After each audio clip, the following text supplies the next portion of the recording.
Tiga. Bismillahirrahmanirrahim. Assalamualaikum warahmatullahi wabarakatuh. Waalaikumsalam warahmatullahi Waalaikumsalam wabarakatuh. warahmatullahi Waalaikumsalam wabarakatuh. warahmatullahi wabarakatuh. Alhamdulillahi rabbil wassalatu wassalamu ala asyrafil anbiya'i wal mursalin wa ala alihi wa sahbihi ajma'in amma ba'du. Selamat malam Ibu dan teman-teman. Pertama-tama marilah kita panjatkan puji dan puji syukur kita kehadirat Allah Subhanahu wa taala yang mana dengan memberikan rahmat dan hidayahnya sehingga kita dapat berkumpul pada kuliah Zoom malam hari ini.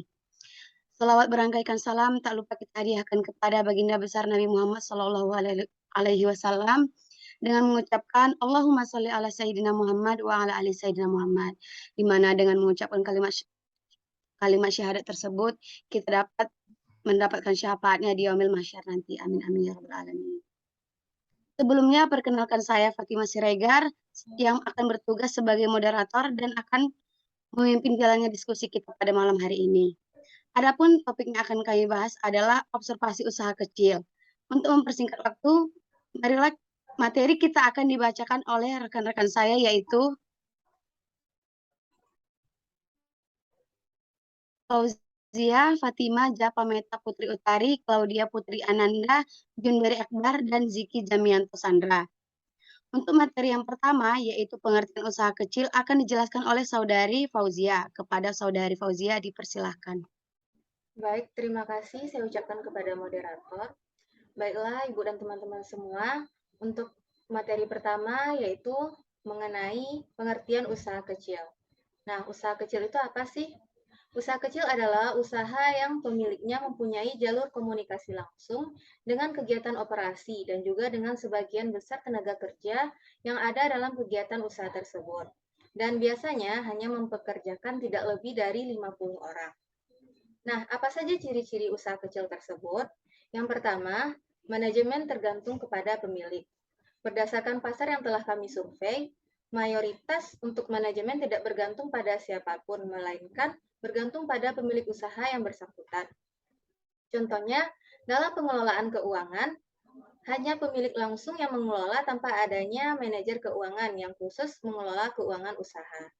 Adapun untuk ciri-ciri yang kedua yaitu modal. Biasanya modal disediakan oleh pemilik sendiri yang dapat bersumber dari tabungan sendiri ataupun pinjaman dari luar seperti koperasi, bank, ataupun lainnya. Selanjutnya untuk ciri yang ketiga yaitu skala usaha. Umumnya skala usaha pada pasar yang telah kami survei relatif kecil dan jumlah modal yang digunakan juga terbatas, sehingga dalam pengembangan usaha mengalami hambatan untuk berinovasi. Adapun untuk ciri selanjutnya yaitu daerah operasi usaha. Berdasarkan pasar yang telah kami survei, daerah operasi usaha bersifat lokal di mana penjual hanya berjualan tidak jauh dari tempat tinggal, sehingga bisa dikatakan yang berjualan di pasar tersebut berdasarkan domisili dan penjual pun hanya beroperasi di satu wilayah usaha saja. Selanjutnya untuk ciri yang kelima, keterlibatan sumber daya manusia. Sumber daya manusia yang terlibat terbatas dalam artian bahwa untuk tenaga kerja bahkan hanya terdiri dari pemilik langsung tanpa adanya pekerja. Selanjutnya, biasanya berhubungan dengan kebutuhan kehidupan sehari-hari. Dalam kebanyakan usaha yang telah kami survei, mayoritas produk yang dijual adalah kebutuhan sehari-hari seperti sembako, lauk pauk, sayuran, buahan, dan kebutuhan harian lainnya. Adapun selanjutnya untuk ciri yang ketujuh, karyawan ada hubungan kekerabatan emosional. Dan untuk ciri-ciri yang terakhir yaitu mayoritas karyawan berasal dari kalangan yang tidak mampu secara ekonomis. Sekian materi dari saya, selanjutnya dikembalikan kepada moderator. Terima kasih kepada Saudari Fauzia yang sudah menjelaskan materinya. Materi yang kedua yaitu fakta-fakta usaha kecil di berbagai negara yang akan dijelaskan oleh Saudari Claudia. Kepada Saudari Claudia dipersilahkan. Baiklah, terima kasih kepada moderator. Baiklah, saya akan menjelaskan mengenai yang pertama, fakta-fakta usaha kecil di banyak negara. Nah, saat ini, di berbagai masyarakat negara tengah berkembang usaha-usaha yang tergolong sebagai usaha kecil.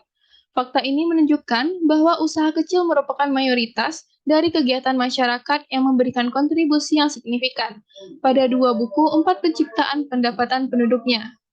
Lalu, ada fakta-fakta terkait dengan kenyataan di mana yang pertama, di banyak negara 99% dari semua bisnis adalah usaha kecil.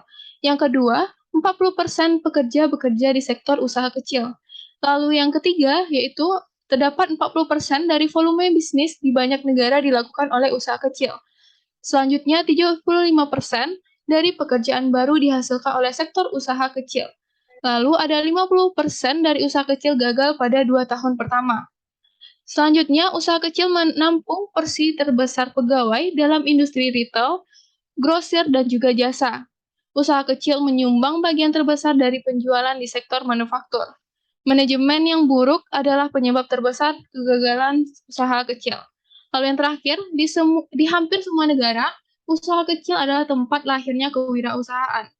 Lalu materi selanjutnya yaitu kekuatan dan kelemahan usaha kecil. Yang mana yang pertama, kelemahan-kelemahan usaha kecil yaitu modal terbatas, kredibilitas, permasalahan dari pegawai, tingginya biaya langsung, terlalu banyak telur dalam satu keranjang, dan yang terakhir yaitu keterbatasan kualitas produk. Lalu ada kekuatan usaha kecil, yang mana yang pertama sentuhan pribadi, yang kedua motivasi yang lebih tinggi, yang ketiga fleksibilitas yang tinggi, yang keempat minim birokrasi. Lalu yang kelima, melayani pasar lokal dan domestik. Lalu yang terakhir, produk atau jasa tidak menarik perhatian atau tidak mencolok. Sekian dari saya, terima kasih. Terima kasih kepada Saudari Claudia yang sudah memaparkan materinya. Materi selanjutnya yaitu faktor-faktor yang mengakibatkan kelemahan usaha kecil yang akan dibacakan oleh Saudara Ziki Zamianto Sandra. Terima kasih moderator. Selanjutnya adalah faktor-faktor yang mengakibatkan kelemahan usaha kecil. Nah, yang pertama yaitu keterbatasan modal. Dalam keterbatasan modal ini, dalam menyeimbangkan uang masuk dan uang keluar, sebuah perjuangan, terutama ketika mencoba melakukan perluasan usaha. Bukannya mendapatkan pelayanan istimewa dari pemilik modal, ketika mengajukan pinjaman, perilaku usaha kecil malah lebih sering merasa diperlakukan seperti warga negara kelas 2.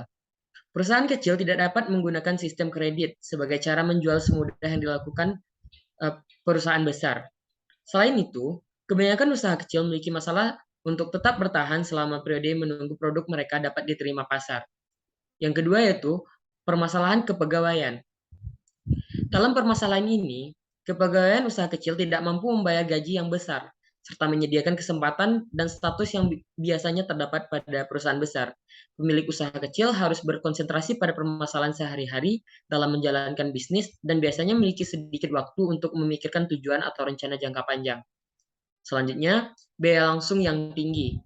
Artinya, usaha kecil tidak dapat membeli bahan baku, mesin, atau persediaan semurah perusahaan besar, atau mendapatkan diskon untuk volume pembelian yang lebih besar seperti produsen besar. Jadi, biaya produksi per unit biasanya lebih tinggi untuk usaha kecil, tetapi pada umumnya biaya operasional atau overhead-nya biasa lebih rendah. Yang keempat yaitu keterbatasan varian usaha.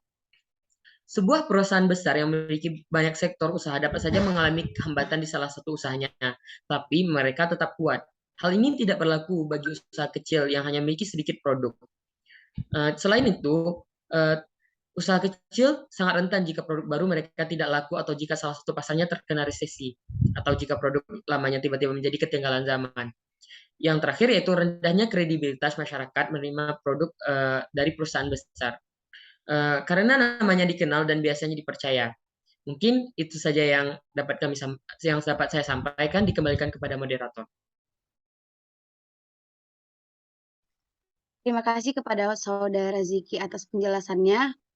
Penjelasan selanjutnya yaitu materi faktor-faktor yang mendorong kekuatan usaha kecil yang akan dipaparkan oleh Saudara Jun Beri Akbar. Kepada Jun, dipersilahkan.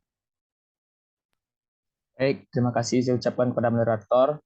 Saya akan menyampaikan faktor-faktor yang mendorong kekuatan usaha kecil. Yang pertama yaitu sentuhan pribadi.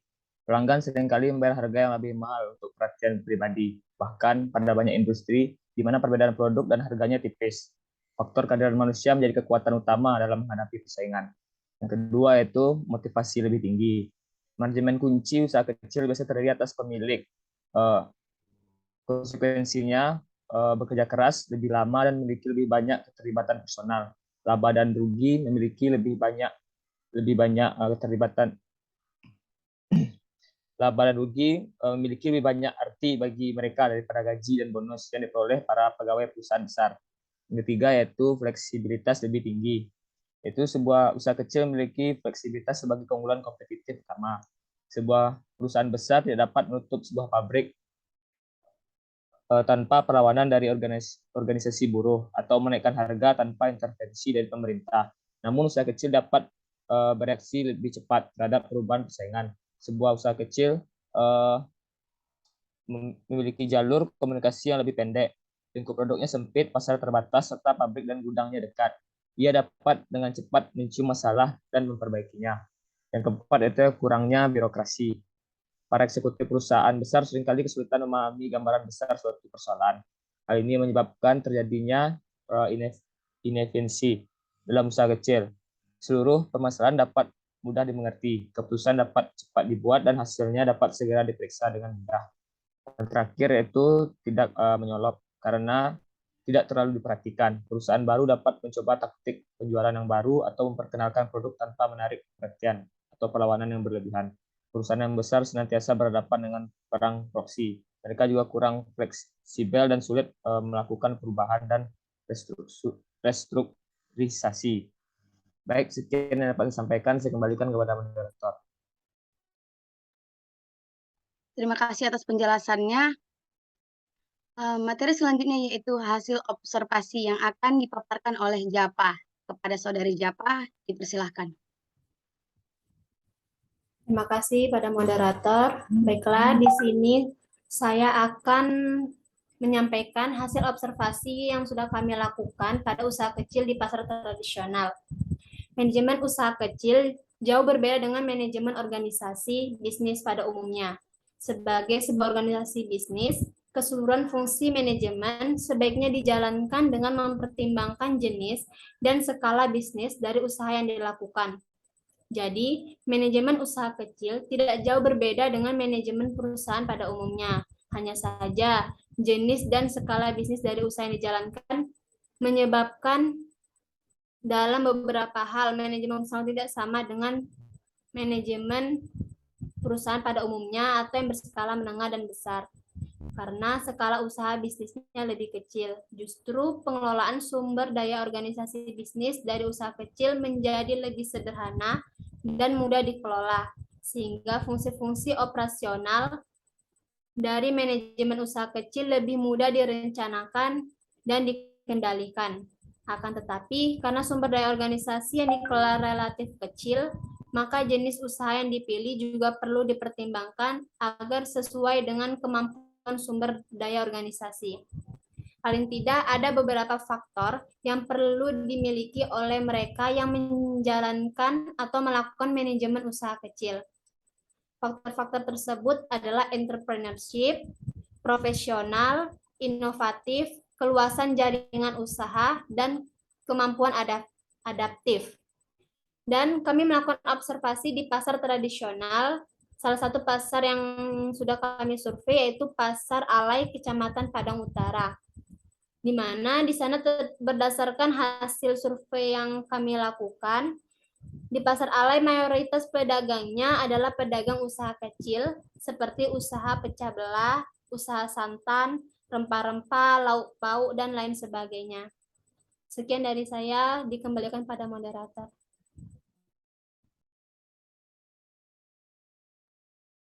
Terima kasih kepada Saudari Japa yang sudah menjelaskan materinya. Materi selanjutnya yaitu saya akan melanjutkan materi atas paparan yang sudah dijelaskan Saudari Japa, di mana dapat kita tarik berdasarkan dari hasil survei yang kami lakukan, yaitu bahwa pendapatan pedagang di Pasar Alai rata-rata rupiah 2 juta hingga 1 juta per hari, tergantung jenis usahanya. Kebanyakan usaha kecil tersebut tidak melakukan inovasi pada masa pandemi COVID-19 dan mereka tetap buka seperti biasa, namun penghasilan mereka mengalami penurunan yang drastis dan tidak sedikit juga beberapa pedagang mengalami gulung tikar atau tutup usahanya. Namun demikian, masih ada beberapa usaha juga yang melakukan inovasi seperti delivery by phone, rumah makan makanan kecil-kecilan, serta penjualan online melalui media sosial, baik itu usaha pakaian, aksesoris, dan lainnya. Pada usaha kecil di pasar alay yang sudah kami survei, struktur usahanya itu pada umumnya hanya terdiri dari pemilik usaha itu sendiri. Mereka mengelola dan memanajemen usahanya sendiri tanpa menggunakan mitra kerja, dan kebanyakan pedagang usaha kecil di pasar tersebut hanya untuk menyambung hidup, sehingga ketika pandemi COVID-19 melanda, mereka tetap buka meskipun pendapatannya mengalami penurunan yang drastis. Dan sebagian pedagang ada juga yang mencari pinjaman untuk tetap melanjutkan usahanya di masa pandemi COVID-19. Nah, berdasarkan materi-materi yang sudah dijelaskan oleh rekan-rekan saya tadi, dapat kita tarik kesimpulan bahwa usaha kecil merupakan suatu usaha ekonomi produktif yang independen atau berdiri sendiri, baik yang dimiliki perorangan atau kelompok, dan bukan sebagai badan usaha cabang dari perusahaan utama. Dikuasai dan dimiliki serta menjadi bagian baik langsung maupun tidak langsung dari usaha menengah. Dengan materi yang sudah kami jelaskan tadi, kami berharap materi kami dapat menambah wawasan dan pengetahuan bagi kita semua. Kami juga berharap materi tersebut dapat bermanfaat bagi kita semua agar bisa mengimplementasikannya di kehidupan sehari-hari. Terakhir dari saya yaitu semoga kita dapat bertemu lagi di diskusi selanjutnya. Sekian dari kami, kurang dan lebihnya kami mohon maaf. Wabillahi taufiq wal hidayah. Wassalamualaikum warahmatullahi wabarakatuh. Waalaikumsalam Waalaikumsalam warahmatullahi warahmatullahi wabarakatuh.